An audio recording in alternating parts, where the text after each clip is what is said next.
ప్రజల పక్షం Y95 news కి స్వాగతం. ముందుగా హెడ్లైన్స్.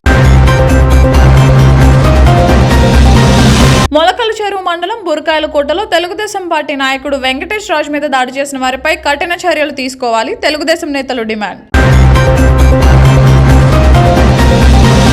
కుప్పంలో వైసీపీ కార్యకర్త రాజేంద్ర సెల్ఫీ వీడియో వైరల్. కుప్పంలో నీతి నిజాయితీగా ఉన్న వైసీపీ కార్యకర్తలు ధైర్యంగా ఊర్లో తిరుగుతున్నామని, అక్రమాలు అన్యాయాలు చేసిన రెస్కో చైర్మన్ సెంధిల్ పరారయ్యాడని విమర్శ. తెలుగుదేశం అధినేత నారా చంద్రబాబు 12న ఆంధ్రప్రదేశ్ ముఖ్యమంత్రిగా ప్రమాణ స్వీకారం. 12 రాత్రి తిరుమలకు రాక రాత్రి తిరుమలలో బస. 13వ తేదీ గురువారం ముఖ్యమంత్రి హోదాలో మొదటిసారి శ్రీవారిని దర్శించుకోనున్న చంద్రబాబు. ఇక డీటెయిల్స్ చూస్తే తెలుగుదేశం అధినేత నారా చంద్రబాబు నాయుడు ఆంధ్రప్రదేశ్ ముఖ్యమంత్రిగా ప్రమాణ స్వీకారం చేసిన అనంతరం శ్రీవారి దర్శనార్థం తిరుమలకు వెళ్లనున్నారు. 12వ తేదీ బుధవారం చంద్రబాబు సీఎం గా ప్రమాణం చేస్తారు. అదే రోజు రాత్రికి ఆయన తిరుమలకు బయలుదేరతారు. ఆ రాత్రి తిరుమలలో బస చేసి 13వ తేదీ గురువారం ఉదయం చంద్రబాబు కుటుంబ సభ్యులతో కలిసి శ్రీవారిని దర్శించుకోనున్నారు.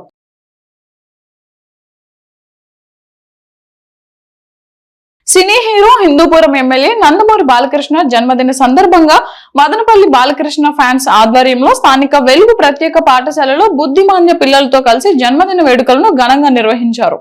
కేక్ కోసి పిల్లలకు పంచిపెట్టారు. బాలకృష్ణ ఫ్యాన్స్ అధ్యక్షులు ఎర్రవల్లి వెంకటరమణారెడ్డి ఆధ్వర్యంలో వెలుగు పాఠశాలలోని విద్యార్థులకు, వృద్ధులకు పండ్లు పంపిణీ చేశారు. ఈ కార్యక్రమంలో dance Reddappa, Bommisetti Purushottam, TNSF Prabhakar, NTR fans Temper Rajesh Srinath, Rammurthy Naidu, Vemayya, మాజీ కౌన్సిలర్ ఆంజనేయులు, హోటల్ శంకర, శ్రీరాములు పెద్ద సంఖ్యలో తెలుగుదేశం పార్టీ కార్యకర్తలు పాల్గొన్నారు. నమస్కారం.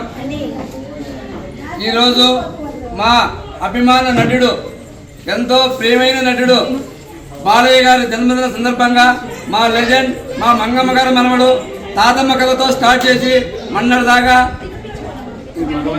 భగవంత్ కేసరి సినిమా దాకా ఎన్నో అద్భుతాలు సినిమాలు నటించి మమ్మల్ని అందరినీ ఎంతో ఆకర్షించారు.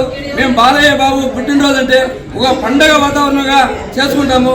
ఈరోజు వెలుగు స్కూల్లో చేసుకునేదానికి, వీళ్ళ పెద్దవాళ్ళ మధ్యలో చేసుకునేదానికి చాలా గర్విస్తున్నాము. వీళ్ళ పెద్దవారి ఆశీస్సులు అందరూ కూడా మా బాలయ్య బాబు కావాలని మా హిందూపురంలో అనేదేమి చాలా ప్రజలకు చాలా మేలు చేస్తున్నాడు. రాష్ట్ర స్థాయిలో కూడా సేవా కార్యక్రమాల్లో బాలయ్య ఫ్యాన్స్ అలాగే అందరూ కలిసి చేస్తున్నారు.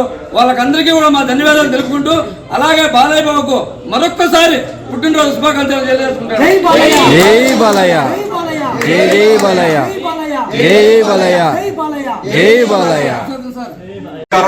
ఈరోజు మా అభిమాన నాయకుడు నందమూరి బాలయ్య బాబు గారి జన్మదిన వేడుకలను మదనపల్లి పట్టణం నందు వెలుగు పాఠశాల నందు ఘనంగా నిర్వహించడం జరిగింది. ఈ బాలకృష్ణ జన్మదిన వేడుకలు మేము కొన్ని సంవత్సరాల నుండి చేస్తున్నాము. బాలకృష్ణ బర్త్డే అంటే మాకు పండుగ వాతావరణంలో ఉంటుంది. బాలయ్య బాబు గారు రాజకీయ రంగంలోనే అయితేనేమి, సినీ రంగంలోనే అయితేనేమి ఆయనే సాటి అని చెప్పేసి అందరికీ తెలిసిన విషయమే. మేము కూడా ఈ ముందు మేము చెప్తున్నది ఏమంటే, బాలయ్య బాబు గారి సేవా కార్యక్రమాలు ఎన్నో చేస్తున్నారు. బసవతారకం ఇండియా క్యాన్సర్ అనే హాస్పిటల్ పెట్టి ఎంతో మందికి క్యాన్సర్ పేషెంట్లకి ఆయన ఉచిత వైద్యం అందిస్తున్న గొప్ప వ్యక్తి బాలయ్య బాబు గారు. అదే రాజకీయ రంగంలోనే అయితేనేమి, హిందూపురం నియోజకవర్గ ప్రజలనైతేనే కాకుండా కానీ రాష్ట్ర వ్యాప్తంగా ఎవరైనా ఏదైనా సమస్య అంటే కూడా తన దీనితో ముందుకు తీసుకెళ్తూ సమస్యను పరిష్కరించే విధంగా ముందుకు పోతున్నాం.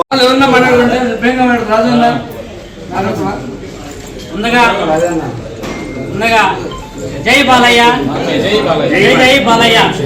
మన నందమూరి బాలయ్య అభిమాన సంఘం ఆధ్వర్యంలో ఈరోజు 64 పుట్టినరోజు జరుపుకుంటున్న మన నందమూరి బాలయ్యకు మనం అందరము శుభాకాంక్షలు తెలియజేస్తూ, ఆ దేవదేవుడి శ్రీ వెంకటేశ్వర స్వామి ఆశీస్సులు, కాణిపాకం వర్షిద్ది వినాయక స్వామి ఆశీస్సులు ఎల్లవేళలా ఉంటూ ప్రజాసేవలను మరియు ఏదన్నా కానీ ఈ స్వచ్ఛంద సంస్థ ద్వారా కూడా అంగళ్ళలో ఒంటె అదృశ్యం.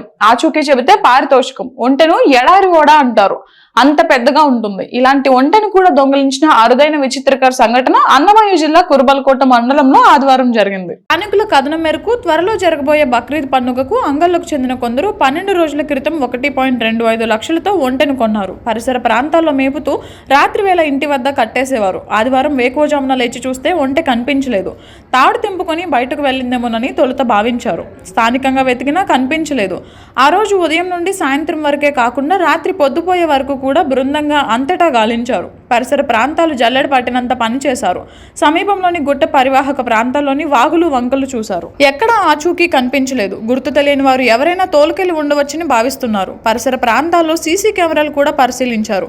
ఒంటెజాడ మాత్రం కనిపించలేదు. అంగళ్ళు సమీపంలోని కనసాని వారి పల్లె నుండి మదనపల్లెకు కొత్తగా వేస్తున్న బైపాస్ రోడ్డు మీదుగా దీనిని తోలుకెళ్లిన ఆనవాళ్లు అడుగులు కనిపించాయి. కొంత దూరం తర్వాత వాహనంలో దీనిని తరలించుకుపోయి ఉండవచ్చని భావిస్తున్నారు. సాధారణంగా ఏనుగులు, ఒంటెలు లాంటి వాటిని చోరీ చేయడం ఆషామాషీ కాదు, కష్టంతో పాటు సాహసంతో కూడుకున్న పని. అలాంటిది అంగళ్ళలో ఆదివారం ఏకంగా ఒంటెనే చోరీ చేశారంటే వారెంత గనులో అర్థం చేసుకోవచ్చు.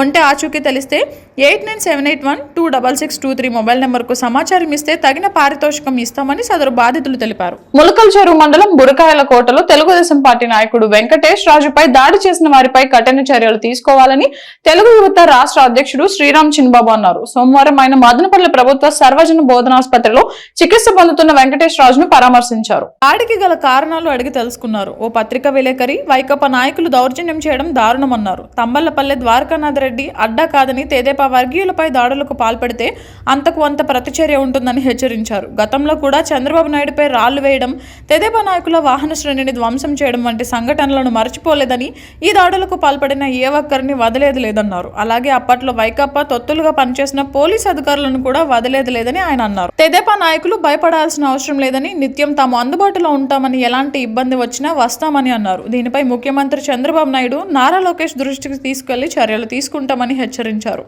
అనంతరం ఆసుపత్రి సూపరింటెండెంట్ డాక్టర్ ఎంఎస్ రాజు, ఆర్ఎంఓ డాక్టర్ ప్రసాద్ రాజులతో మాట్లాడి గాయపడిన వెంకటేష్ రాజుకు మెరుగైన చికిత్స అందించాలని సూచించారు. ఈ కార్యక్రమంలో తెదేపా రాజంపేట పార్లమెంట్ ప్రధాన కార్యదర్శి యలగిరి దొరస్వామి నాయుడు, సీనియర్ తెదేపా నాయకులు మార్పురి దొరస్వామి నాయుడు, మౌలా, అరుణ్ తేజ్, మహాబుస్తన్తో పాటు పలువురు తెదేపా నాయకులు పాల్గొన్నారు. సాయంత్రం వెంకటేష్ రాజు అని మా తెలుగుదేశం పార్టీ కార్యకర్తను, సాక్షి విలేకరు కాజావల్లి అందరూ కలిపి మా తెలుగుదేశం కార్యకర్తను కొట్టడం జరిగింది. తంబలపల్లో ఒక్కనొక్కనికి హెచ్చరిస్తా ఉన్నాం. మీరు ఎవడైనా మా తెలుగుదేశం పార్టీ కార్యకర్త మీద తంబలపల్లో ఏటు పడితే ఎవరిని కూడా వాడు ఎంత టోడన్నా గానీ వదిలే ప్రసక్తి లేదని ఈ సందర్భంగా హెచ్చరిస్తున్నా. ఇన్ని రోజులు మౌనంగా ఉన్నాం. ఎందుకంటే ఏదో ఒక రోజు మనకు అధికారం వస్తుంది, ఆ రోజు చూద్దాం. ఎందుకంటే తంబలపల్లి అంటేనే ఇంతకు ముందు గత 3 సంవత్సరాల ముందు మా కార్లన్నీ పగలగొట్టినారు. తర్వాత మా దేవుళ్ళు లాంటి నారా చంద్రబాబు నాయుడు గారి మీద రాళ్లేశారు. ఆ రోజున ఎవడైతే రాళ్లేసినాడో కేసులు, అక్రమ అరెస్టులు, అక్రమ కేసులు కట్టినారు. ఎవరిని కూడా వదలం. ఆ రోజుకి సంబంధిత అధికారులు, ముఖ్యంగా పోలీసు అధికారులు చాలా చేష్టలు చేసినారు. మిమ్మల్ని కూడా వదిలిపెట్టే ప్రసక్తి లేదు. ఆ రోజు ఎవరెవడైతే తప్పుడు కేసులు కట్టినాడో, ఎవడెవడైతే మమ్మల్ని ఇబ్బంది పెట్టాడో, తంబళ్లపల్లి మీ అడ్డా కాదు ద్వారకానాథ్ రెడ్డి, గుర్తుపెట్టుకో. ఎందుకంటే ఈ వైసీపీ కార్యకర్తలు గాని, వైసీపీ నాయకులు గాని తెలుగుదేశం ప్రపంచాన్ని ఓర్వలేక చేతగానితనంతో మీరు చేసిన పరిపాలన, మీరు చేసిన దౌర్జన్యాలకు 5 సంవత్సరాలు మీరు చేసిన మారణ కాండానికి ప్రజలే మీకు బుద్ధి చెప్పారు. ఇప్పటికైనా ఇలాంటి దౌర్జన్యాలు మారండి. సహనం అనేది చాలా రోజులు ఉండదు. మీకు తంబళ్లపల్లి గాని, పూనూరు గాని మీరేం పెద్ద పుడంగిలేం కాదు. రాష్ట్ర వ్యాప్తంగా 175 నియోజకవర్గాల్లో ఈ 2 నియోజకవర్గాలను చాలా భయభ్రాంతులు చేస్తున్నారు. ఖచ్చితంగా ఆనాడైతే అంగళంలో జరిగిన ఘటనలకు ఎవరు చేశారో వాళ్ళు కూడా తగిన మూల్యం చెల్లిస్తారు. ఖచ్చితంగా తెలుగుదేశం కార్యకర్త ఎవరిపైనైనా దౌర్జన్యాలు చేస్తే కోరుకునే ప్రసక్తే లేదు. మీకు తగిన మూల్యం చెల్లిస్తాము. ఇది గుర్తు పెట్టుకోండి. తెలుగుదేశం కార్యకర్తలు ఎప్పుడైనా, ఎక్కడైనా ఏ దౌర్జన్యం జరిగినా తీవ్రంగా పరిగణిస్తూ ఇంకొకసారి ఇట్లాంటి జరిగితే తీవ్ర పరిణామాలు ఎదుర్కొంటారని, ఇప్పుడు కూడా వీళ్లకు అన్ని విధాలుగా తెలుగుదేశం పార్టీ అండదండలు ఉంటాయని, మేము ఎల్లవేళలా ఉంటామని తెలియజేస్తూ మా శ్రీరామ్ చంద్రబాబు చెప్పినట్టు ఎప్పుడైనా కానీ అందుబాటులో ఉంటామని తెలియజేస్తున్నాం. రాష్ట్రంలో 39,008 ఉపాధ్యాయ పోస్టులు ఖాళీగా ఉన్నాయని గతేడాది జూలైలో లోక్సభలో కేంద్ర ప్రభుత్వం తెలిపింది. 2023 జూలై 31న లోక్సభలో ఒక ప్రశ్నకు అప్పటి కేంద్ర విద్యాశాఖ సహాయ మంత్రి అన్నపూర్ణాదేవి సమాధానం ఇచ్చారు. 1వ తరగతి నుంచి 8వ తరగతి వరకు 2022-23లో 39,008 ఉపాధ్యాయ పోస్టులు ఖాళీగా ఉన్నాయని తెలిపారు. 2021-2022లో 38,191 ఉపాధ్యాయ పోస్టులు, 2020-21లో 22,609 ఉపాధ్యాయ పోస్టులు ఖాళీగా ఉన్నాయని తెలిపారు. బుధవారమే చంద్రబాబు ప్రమాణ స్వీకార కార్యక్రమం ఉండడంతో విద్యాశాఖ అప్రమత్తమైంది. ఖాళీ పోస్టుల వివరాలు పంపాలని ఇప్పటికే సంబంధిత అధికారులకు మౌఖిక ఆదేశాలు జారీ అయ్యాయి. ప్రస్తుతం విడుదలైన నోటిఫికేషన్లో 6,100 పోస్టులు ఉన్నాయి. అయితే తాజాగా 30,000 ఉపాధ్యాయ పోస్టులతో నోటిఫికేషన్ విడుదలయ్యే అవకాశం ఉందని తెలుస్తోంది. చిత్తూరు జిల్లా కుప్పంలో వైసీపీ కార్యకర్త రాజేంద్ర సెల్ఫీ వీడియో వైరల్ గా మారింది. కుప్పంలో నీతి నిజాయితీగా ఉన్న వైసీపీ కార్యకర్తలు ధైర్యంగా ఊర్లలో తిరుగుతున్నామని, అక్రమాలు అన్యాయాలు చేసిన రెస్కో చైర్మన్ సెంధిల్ పరారయ్యాడని వీడియోలో పేర్కొనడం కుప్పంలో హాట్ టాపిక్ గా మారింది. అధికారంలో ఉన్నప్పుడు అవినీతి ద్వారా కోట్లు కూడగట్టుకోవడం మినహా కార్యకర్తలకు ఏమీ చేయకపోవడంతోనే ఈ పరిస్థితి దాపురించిందని రాజేంద్ర నిప్పులాంటి నిజాలను వీడియో సందేశంలో పేర్కొన్నాడు. కుప్పంలో ప్రధాన వైసీపీ నాయకులు ఊరు వదిలి పారిపోతే సామాన్య కార్యకర్తల పరిస్థితి ఏమిటని ప్రశ్నించారు. ప్రస్తుతం ఈ వీడియోలు సామాజిక మాధ్యమాలలో వైరల్ గా మారింది. మడ్డ కుడిపిస్తూ టోటల్ స్టేట్ మొత్తం జగనన్న దగ్గర ఇంకా సజ్జలు, జొన్నలు, రాగులు మొత్తం ముంచి దింగిరి టోటల్గా. నా బాధ ఏమరంటే ఇప్పుడు నేను కుప్పంలో ఉన్నాను, ఒక పంచాయతీ పార్టీకి పనిచేసినాను. నువ్వు ఎంత బాడుకో పనులు చేసింటే కుప్పంలో దెంగేసినావు, వెళ్ళిపోయినావు. నేను నీ పేరు చెప్పా, కుప్పంలో దెంగేసినావు. నేను నమ్ముకున్న నా కొడుకులు ఏం కావాలి ఇప్పుడు? మేము చచ్చిపోవాలన్నాడా? ఏయ్, నీకు ప్లస్ ఉంది, ప్లస్ కాదు నీకు మైనస్ ఉంది, మాకు ప్లస్ ఉంది. ఏం తెలుసా, మేము నీతి నిజాయితీగా మంచిగా ఉంటుంది. ఎవడు సొమ్ము తినలే. తెలుగుదేశం పార్టీ వాళ్ళైనా వైసీపీ కార్యకర్తలైనా కలిసి మెలిసి ఉంటే మేము. నువ్వు నీ లంజ కొడుకు బాగా అనవసరం గొడవలు పెట్టి, అనవసరమైన పంచాయతీ పెట్టుకొని, అనవసరంగా తిని 600 కేజీల కేకులు ఇప్పుడా కట్ చేస్తూ కేకుని అయితే నేను పంచాయతీ.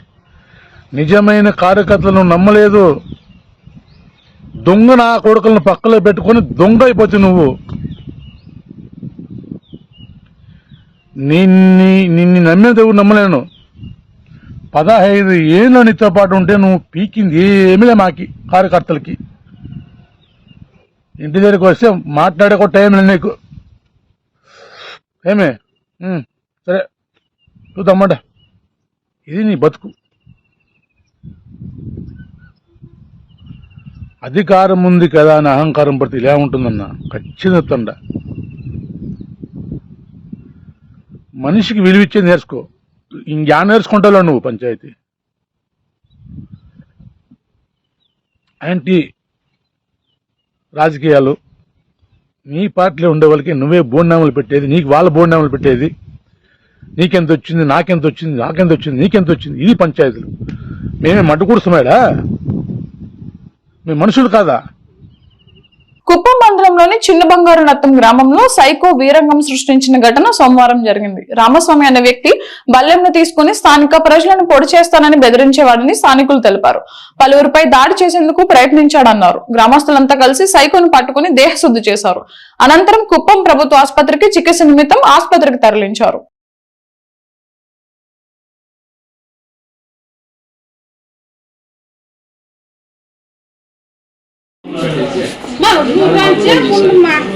అనుక్షణం ప్రజల పక్షం. NH5 న్యూస్ ఇంతటితో సమాప్తం. తిరిగి రేపటి బులెటిన్ లో మళ్ళీ కలుద్దాం. అంతవరకు సెలవు, నమస్కారం.